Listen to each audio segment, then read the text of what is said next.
Hi guys, welcome back to the High Man podcast, hosted by yours truly, Kaylock and Peter.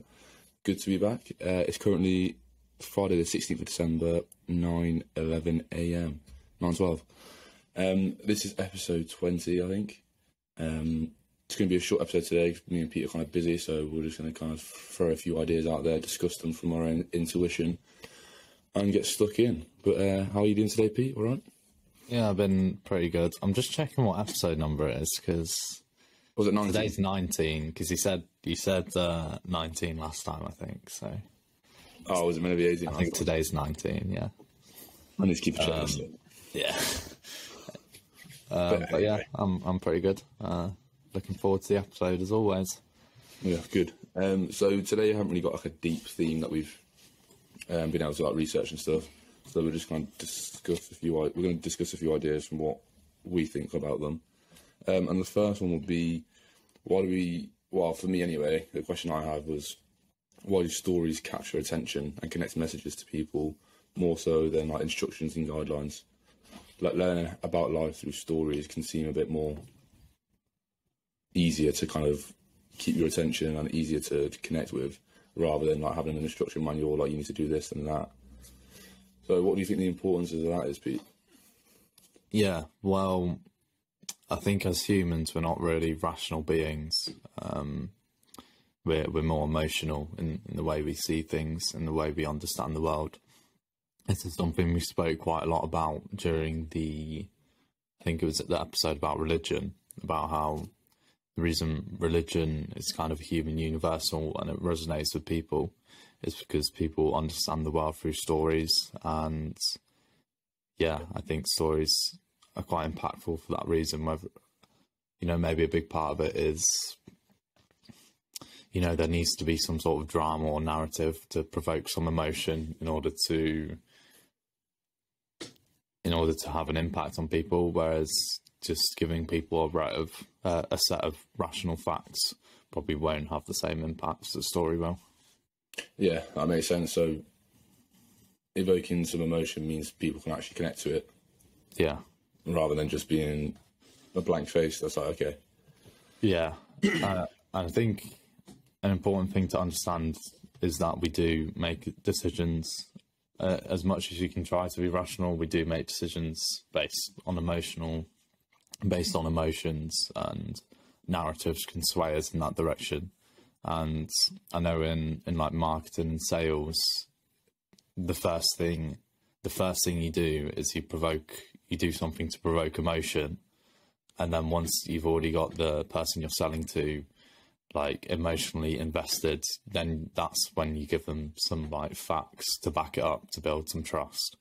So they can actually rationalize the decision.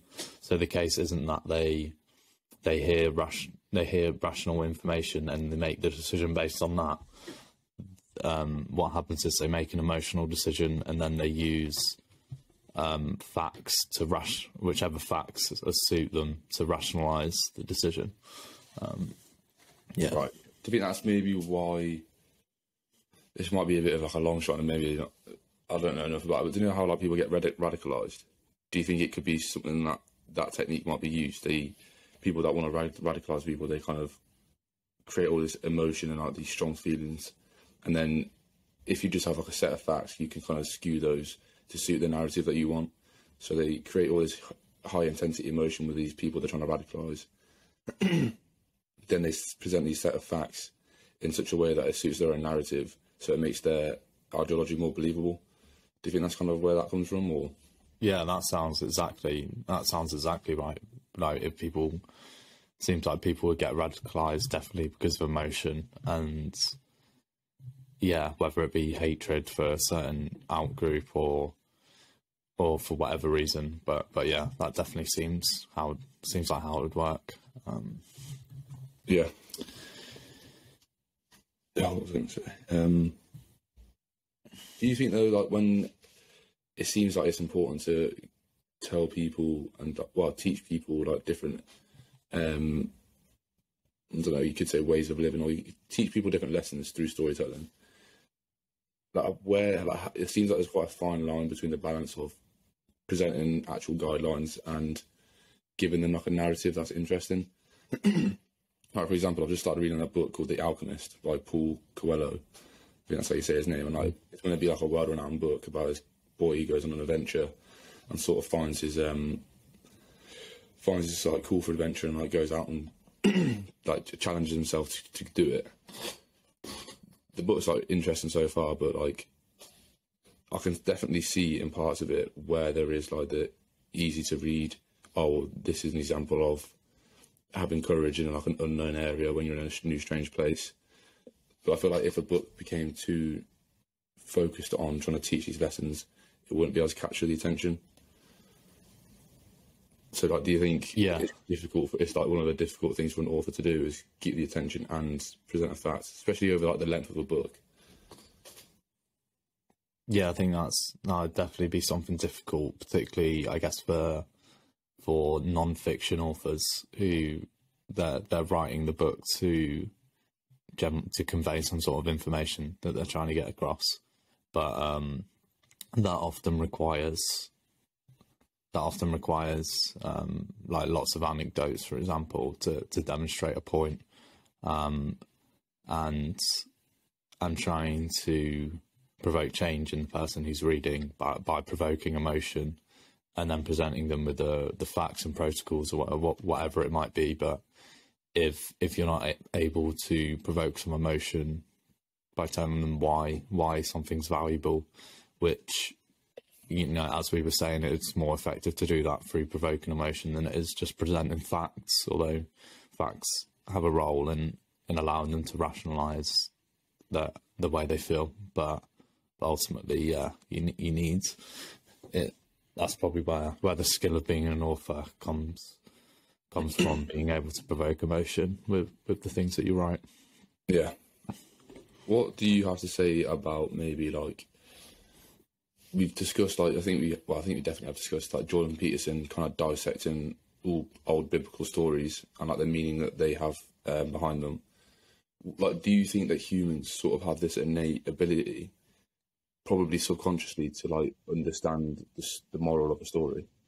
It seems like these biblical stories obviously taught thousands, if not millions of people, possibly billions of people throughout time, like different morals and ways of living, but they didn't actually dissect it like consciously and understand this is what they were getting taught. Like, do you think humans have an innate ability to understand stories in a way that touches them on a deeper level, or does it have to be kind of conscious for it to be more real? No, I don't think it has to be conscious. I think the point is that it's not. It doesn't have to be conscious. Like, the meaning in the story can be realised through the subjective experience of the emotions the story gives you. It doesn't necessarily need outright articulation in order to feel that. Yeah, we went quite deep into this in the religion episode, and I think my argument was that, on this topic, was that religion or religious stories and narratives are more fundamental than the explanations for them, because it's instruction on how to act, which, with the religious stories, for example, I think they'd be kind of distilled over time, as they've been around for a long time. So the stories are deep and meaningful because over time the bits that are irrelevant kind of get left out because they don't resonate with people. And if the narrative they were pushing wasn't the right narrative, that didn't work in the long term, then the people who follow that wouldn't have carried on. So I think that makes the stories true, but I don't think you need to directly articulate them because they're a call to action. And then in that episode, I kind of even went further in saying that before even language is a thing, that the ethics of the actions you take is even more fundamental than language, because it's about it. You need a value structure to move forward. And so even animals which don't have language or anything other than humans, really, like, they still need an ethic to move forward. and that the stories are kind of more embodied in that sense. And then one step removed would be written into a story, and then a further step removed would be consciously articulating what the meaning of the story is, but that can probably never be as deep as the actual story is. Right, okay. That's an interesting idea. Yeah. What about, like, how you said the fact that, like, a story is created and then the good bits are kept over time, and, like, the bits that need to be forgotten end up being forgotten? What happens if it kind of goes the other way around, like the bits that should be remembered get forgotten because the people that are listening to the stories and carrying it through time decide that they're, like, not decide consciously, but they're not living their lives in the right way, so they kind of forget about it? Do you think there's a danger of that? Yeah, I think there is a danger of that, but okay, so we talk about, like, okay, the question, what narrative should carry forward, like what parts of it should carry forward, and I guess ultimately the bits that should carry forward are stuff that allow you to sustain and thrive in the long term. That's really, it's kind of like an evolutionary type thing, but embedded in like the stories of the culture. So if the stories in the culture become ones which don't serve that long-term purpose, which have people pursuing the wrong things and not living properly, whatever that means, like if that is the case, then people aren't going to, that culture won't survive and the stories won't continue. But I mean, I'm not saying like absolutely everything. I don't believe everything in the Bible is true, but I think it's kind of a good way of thinking of a lot of narratives, and to understand why they exist and to understand why they still have significance. Yeah, I think that's a good way of putting it. Anything else to talk about with storytelling? I mean, do you think we'll, like, do you know there's always this, like, talk about how eventually it will become so advanced, like, our bodies will start to, like, deform into, like, less physically able, because we'll just need our minds to do things, because we'll be connected to the grid through our minds, so we can do everything we need to with our minds. Mm-hmm. And it seems like we'll become almost more robotic as time goes on. Yeah. Do you think stories will still have a lot of relevance as they do today in the future? Let's say 1,000 years in the future. Yeah, I'm not sure. However advanced we can come, however advanced we become, we can kind of, unless it's a case of like robots becoming the dominant species or whatever, and humans, but I think humans have some fundamental programming that can't be overrun. What do you think about that?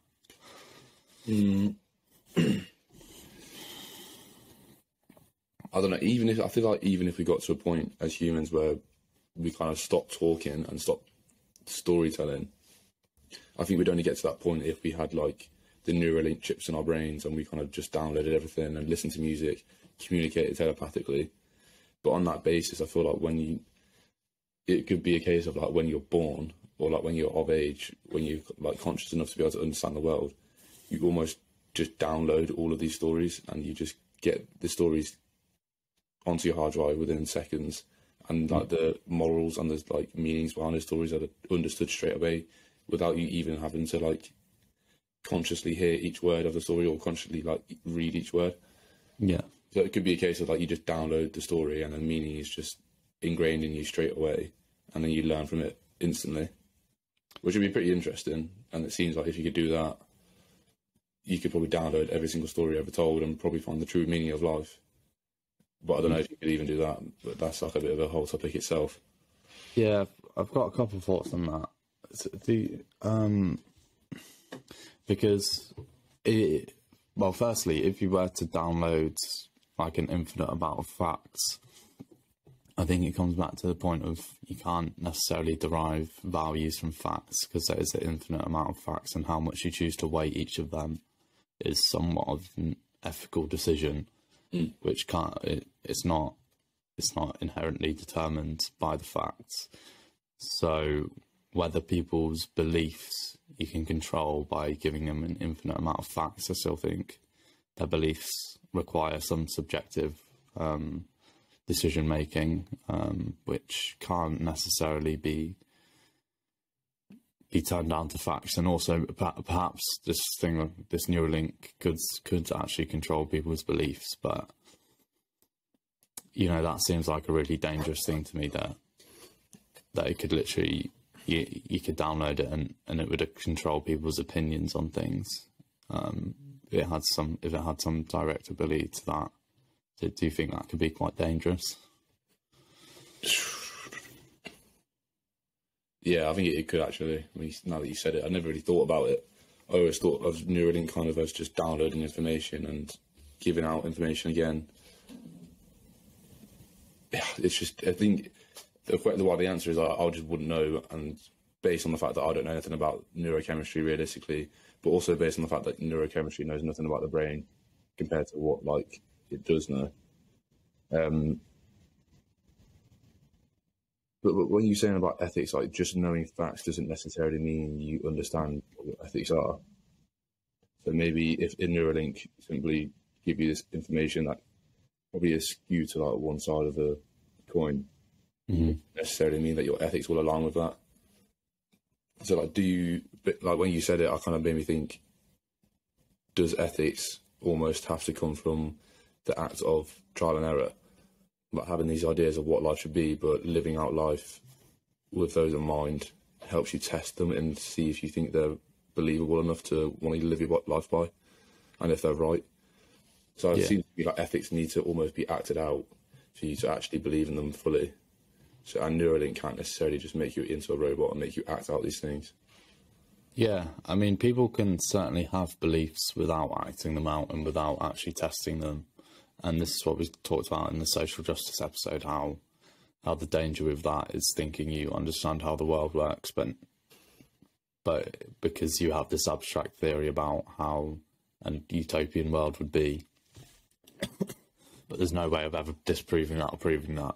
Whereas when you focus on your own individual life, you come to realise the mistakes in your ways if things aren't playing out in a way that you want to, or it doesn't have to be your own life you focus on. You can still focus on helping other people, but when it's more of a local thing, you can actually look at the impact you're having and see the error in your ways. Yeah. But yeah, you still can have beliefs without necessarily having proven it. Particularly, like I'll give the hypothetically, if someone with the Neuralink, someone downloaded, they could choose what stories to download into your head, and they downloaded all stories which were basically propaganda of a certain way. And I think it's highly likely that you will end up thinking like that. So maybe it's not just downloading information, but the stories you download, because we often base our beliefs off emotion and stories that, depending on the stories that get downloaded, could have a massive impact on people's beliefs and values. Yeah. Right, so you do think there possibly is a danger of Neuralink being able to just control the world? Yeah, I mean, I don't really know much about it, but, if you've got access to people's brains and you can choose what information they can access, or... Yeah. Have a back door to their mind all the time. Yeah, although I'm not exactly sure how it works, so can't really say. That's not something that's necessarily been accounted for, I don't know, but it's obviously something that needs to be considered. Yeah, I guess they might not know the extent to which it could work, because obviously technology keeps advancing day by day. It might work in this way, and then in 10, 20 years it might work in such an advanced way compared to now. Yeah, the thing is, we're so resistant to like having a chip installed in our brain. Like, that seems like such a dramatic step. Yeah, like in terms of basically being a cyborg. But realistically, everyone's already got their phone on them basically all the time. Yeah, and people spend hours a day on their phone. We're almost, just because it's not attached to our body, like, we are basically cyborgs because we're so interconnected with the technology of our phone. We're so dependent on it for different aspects of our lives. it's such a big part of our lives that I think that's true. Yeah. But I think there's a big difference between being a cyborg by choice, like choosing to always have your phone on you, and a cyborg by fact, the fact that you have a chip in your brain that you can't just take out on a daily basis. Or if you feel like you've had it in too many hours because you've had too much screen time in your brain, you can't just take it out. Like, you have to have a whole procedure. Unless they get to a point maybe where you can just pop it in, pop it out. Yeah, maybe. Or maybe you just don't, it doesn't have to be on all the time. I mean, again, I don't know exactly how it works. But it's like, okay, with your phone, you say, yeah, it's different because you have the choice to not use it. But if your phone's built with all these addictive algorithms to make you on it as much as possible. So it's manipulating your dopamine system in a way to keep you on your phone. How much of a choice do we really have? And I'm not trying to say we don't have a choice, but it's kind of just playing devil's advocate to that point that no, I know what you mean. That we can just choose to not use our phone if we don't want to. Yeah, if everyone thought that, the world was maybe not as simple as that. Yeah. I mean, it would be pretty cool if Elon Musk and like the whole Neuralink team were able to. I know one of the feats they want to reach with Neuralink is like being able to kind of help people with disabilities and reconnect their brain to spinal cords and stuff like that. I'm not an expert, so I don't know what the words you'd use are, but it'd be interesting if he could manipulate the dopamine system, so you could still do all the things like eat cake or like play video games, but without the dopamine system being interacted with in such a way that it spikes and crashes. And then you could like manipulate it in a positive way where you're able to focus more on your work. That would be pretty interesting. Yeah, I heard Andrew Huberman talk about this. He said, in terms of manipulating the dopamine system, there wouldn't be actually that much you can do. Sure, it could maybe stimulate the dopamine system, but that will just lead to the boost and then the crash. And I guess what you said, it would be cool if they can make it so you could eat chocolate cake and not have the big spikes and crashes. But the only way of avoiding the crash is by not having the spike. So I guess they could do that by blunting the spike of it, but then you wouldn't even enjoy the chocolate cake that much. But I guess it could be quite a powerful thing, because sometimes you don't even have the power to inhibit certain dopamine spikes. So, for example, it might be able to, for recovering drug addicts, if it could suppress the dopamine spike you get from thinking about doing the drugs, or the dopamine spike you get from having an urge to do a drug. Like that would be pretty cool. Although I'm not sure. Again, I don't know exactly how it works, and it seems I guess it'd be difficult to manipulate the brain so specifically like that. Yeah, because I feel like if there was a drug that could kind of manipulate the dopamine system from spiking, would it necessarily be able to distinguish if that spike is for something that's positive or negative? Yeah, that would be the tricky part. Yeah. Anything else you want to talk about with storytelling, or do you want to move on? I think we can move on. Yeah. So another rabbit hole that you could probably talk about for hours, but we're going to do a short discussion on is dreams. Like, what do you think the significance of dreams are? Like, I know there's a lot of people that dream every night. Like myself, I definitely dream every single night, and then I know there's a lot of people that say they don't remember dreaming every night. But I feel like I've heard Matthew Walker talk about it. He's a sleep expert, and he says that people do dream every night. It's just that a lot of people just don't remember it. Yeah. He didn't necessarily go into the significance of dreams. It might be more of a psychological question than is he a neurobiologist or something, or neurochemist? I think he's a neuroscientist. Yeah. But yeah, so what do you think dreams are and what they mean to people? Well, dreams, I'm thinking in this way because we did the last episode on dopamine and it spoke about it in molecule more, but dreams are a highly dopaminergic state. So because it's basically completely abstract, compared to like you're completely detached from the real world. I spoke about it, like salience and latent inhibition. which salience is basically, well, it's more latent inhibition, which is impactful for the dream, which is basically ruling things out as they don't matter, or they're not realistic, or just ruling things out as not interesting. So when you're in a high dopamine state, you have low latent inhibition, where everything seems interesting, everything's relevant. You're not going to rule anything out. So this is quite important for like creative thinking. Like, you don't want to rule ideas out when you're brainstorming ideas, because you want to get into the creative flow of things. And if you just kind of shoot down your own ideas, then it's not very useful. But in dreams, like, it's so detached from reality, but you don't really question it because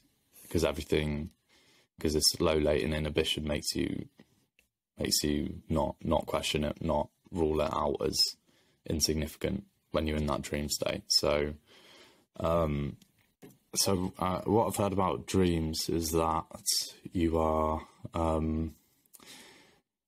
like, you're thinking in this abstract and free-flowing way, and the value of that is it kind of allows you to explore things, explore like psychological things in a more free way. And I think of a dream is quite important. Like, you need to sleep to process your emotions, and I think with dreams, that's kind of what's going on, like, in an abstract way.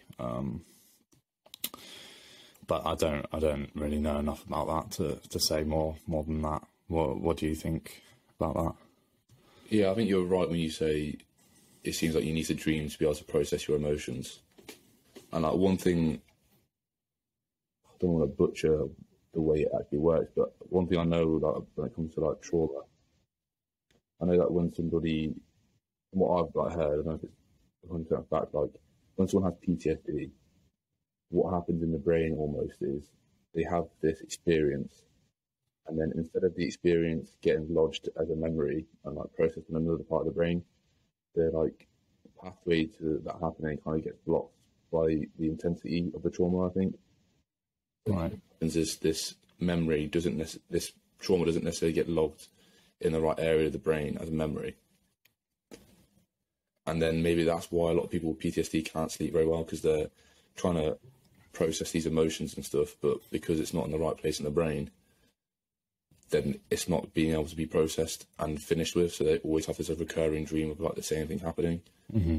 I don't know how true this whole trauma thing to memory is, but it's one of the things I feel like I heard someone talk to me about, which is interesting, because all the people that are veterans and have PTSD, it seems like they have sleepless nights every single night. And that's because they haven't been able to process their trauma and like emotions. Yeah, I've heard that as well. That is, you can have these recurring dreams or similar kind of nightmares, where because it's from some unprocessed emotion, and until you do something to process that emotion, which I think often does need some real life action in order to overcome that. It just stays in the unprocessed part of the brain, because it's still, I guess it's still a threat that's alive. Like, you haven't processed it as if you've taken into account the risks associated with it, and you kind of have a strategy for going forward in a way, or you've overcome the fears associated with it causing you to have those dreams. Yeah. If that hasn't happened, then it stays unprocessed, and you'll constantly be in fear with it until you do something to deal with it. So yeah, I think dreams can be quite good in terms of uncovering some suppressed emotions, ones that maybe you're trying to hide away. I think it can definitely bring them up. Yeah, I mean, do you think there's a danger of people having dreams, like it's happened to myself, where you have like the same dream over 2 or 3 times over a space of a week, and then like I feel like there's a danger of people, including myself, where you have this dream and then you try and like determine what the real meaning of it is. Mm-hmm. But in doing that, you kind of create this new problem of, instead of focusing on just making action happen in your life, you're focused on why there's something wrong with you. Yeah. Or you get a wrong idea of why something might be causing this dream. Mm-hmm. You get this idea and you tunnel vision on it, and then instead of actually being able to explore what the real meaning of it is, you get this bias towards what you initially thought, and then it just creates a new problem by itself. Yeah, I think that can be a problem. Yeah, like when you have, if the example you gave, if you have like two, 3 nights of the same weird dream, you might really start to attach some significance to it. When realistically, it might be something that just passes with time, and that it's a waste of time to really ponder on it. But I do think even in the case of it being something that maybe would pass with time, maybe you're just in a certain situation in your life right now which is causing you to feel like this, I still think the dream has value in uncovering, like I said, uncovering kind of suppressed emotions, or just unprocessed emotions, even if they're not necessarily suppressed. But I think it does sometimes show, it doesn't necessarily tell you that the emotions you're having is valid. Like, it doesn't say this is actually a threat that you need to be worried about in your life. But it tells you this is a threat that you're worried about in your life, or something something affecting you in your life. And it'd probably be beneficial to take some time to think about that, because perhaps even just by having a good think about it, you can actually realise, oh right, this isn't actually as big a problem as I thought it was. Yeah. Well, you'll come to one of two conclusions. This isn't as big a problem as it kind of seemed in my dream when I was having those emotions in my dream. So in that sense, because you've consciously processed it, perhaps you'd stop having the dream, and then otherwise you might realise, like, yeah, this might actually be something I need to kind of think about more in my life and try and address directly. So either way, it's probably beneficial to spend some time thinking about it, but perhaps there is a danger of prescribing meaning when there's not really anything there. You're just kind of making stuff up to justify it, when in reality you can have weird dreams, and I'm not sure all dreams are significant. Yeah. Do you think maybe like a solution to it is possibly just, like you said, take some time to think about it? But even if you think that you maybe haven't processed something, you can't necessarily use that as an excuse to be a victim and not do the things you need to do in life. Like making sure you keep on with the daily actions and stuff is the best way to. Do you think that's maybe okay? So let's say there's like a person who kind of has every single week, they have 3 nights of the week where they have the same dream and like they're fucked up from it, but they can still get up every single day, almost in David Goggins style, and go out and get after it. But they do their workout, they do their hard work academically or like as a paid job, and then like they do some like meditation as well and reading and whatever. They do this every single day, but they still have this dream. Do you think eventually it could like go away because the person feels more fulfilled from the fact that they're doing life in the right way? Or do you think humans have such an attachment to their past that if they don't fix their past in their present mind, that they'll never really feel fulfilled?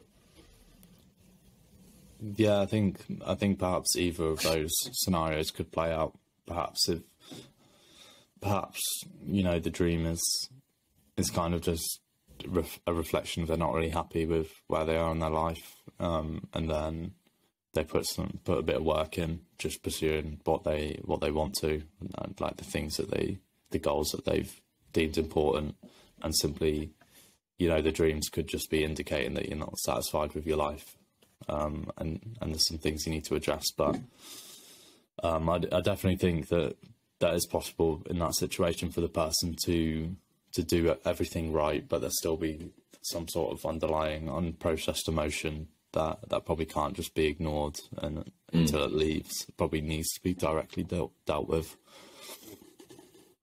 Yeah, I agree.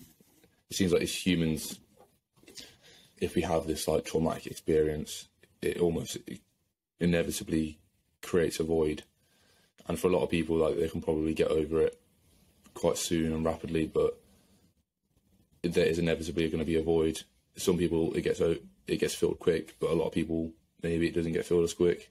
And you can't necessarily build yourself. I feel like you can't necessarily build yourself up in other ways to try and counteract the fact that you're feeling void in this way. If that makes sense. Like, let's say you've got I'm going to think about it in like a physical sense. Like, you've got your body, and there's a void like in your head. You can't necessarily like build yourself up and get bigger in your chest and get other parts of your body to fill that void, because there will always be that void in your head. If that makes sense. Mm-hmm. Do you agree with that, or do you think that building yourself up in these other ways does eventually spill over into that void? I think they can help spill over into that void.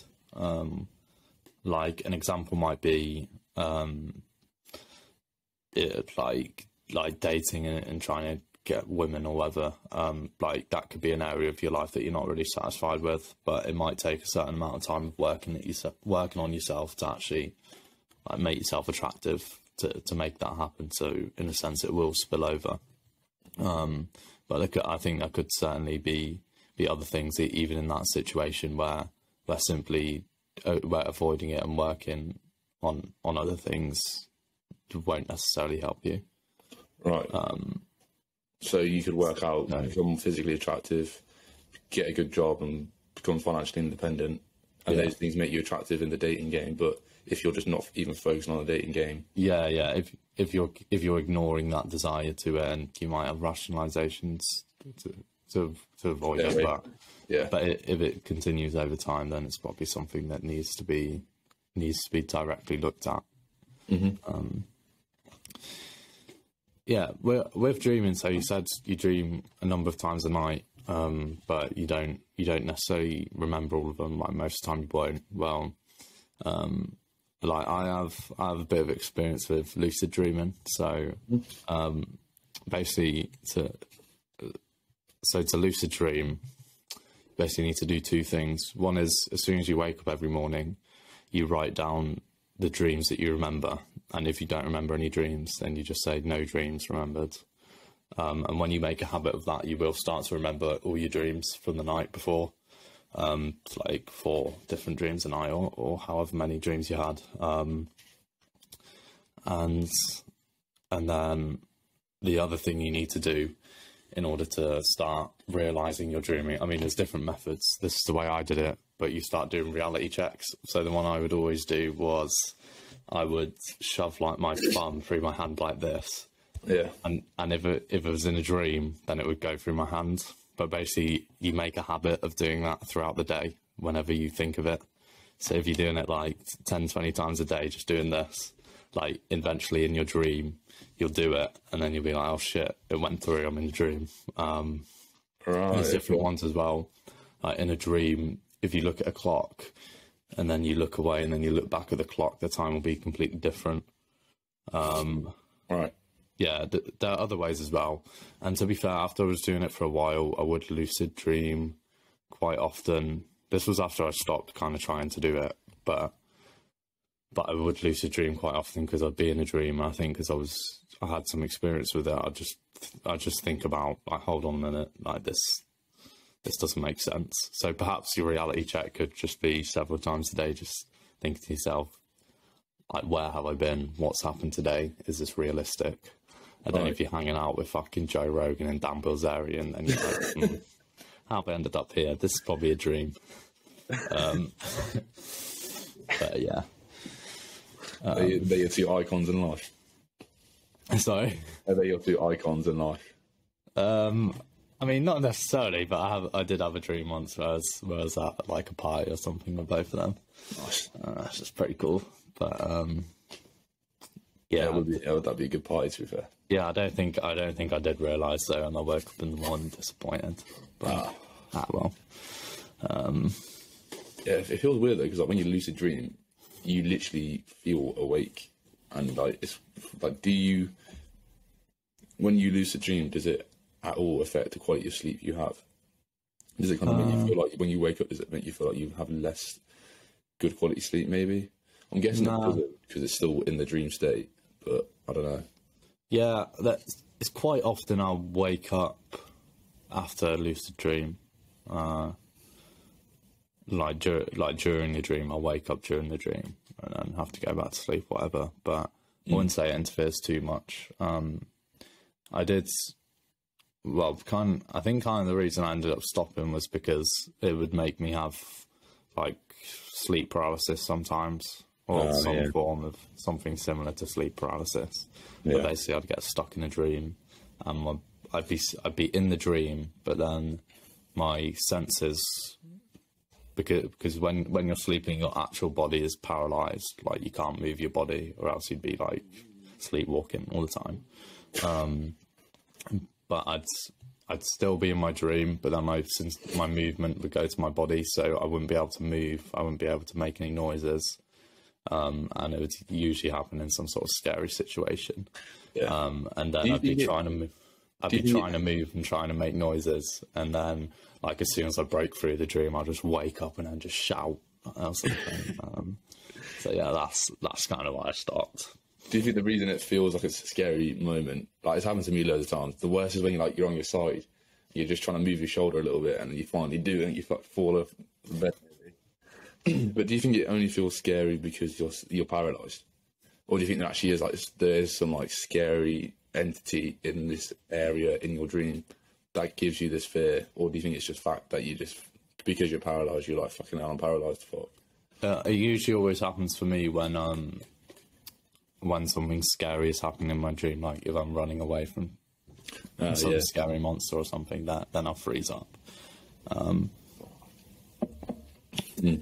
But yeah, or I mean, or just in my dream, if I'm feeling like in my dream, I can feel my heart racing, and then I'm like, fucking hell, like I'm just freaking out, and then I freeze, and then it's not particularly pleasant. My brother would get annoyed that I'd wake up screaming all the time, so I decided to stop.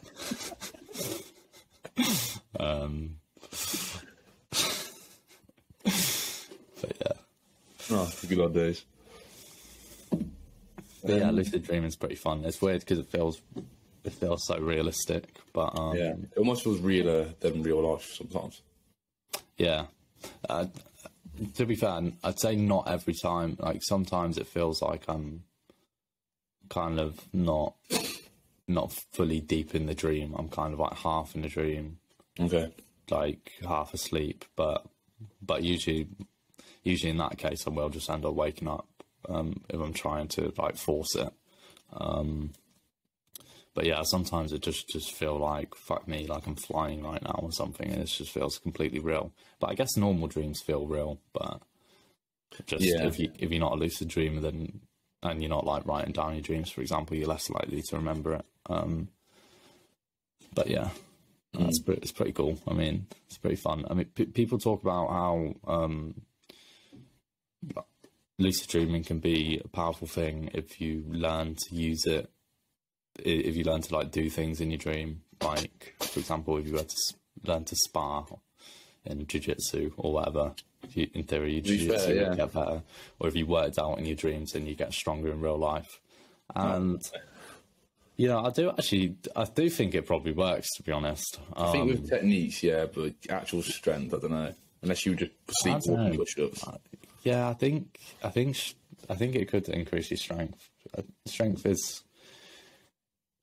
It's not just like the size of your muscles, it's also your ability to fire them at all the same time, which is more of a neurological thing. Right. So that's fair. That's a fair point. Yeah, I do think you probably could boost your strength in it.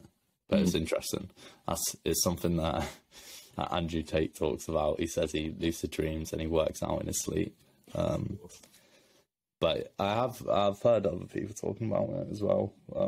Back when I used to lucid dream, but to be honest, I wouldn't really do anything useful when I would use lucid dream. I'd just fly about, or I don't know, do some other fun stuff. The best dreams.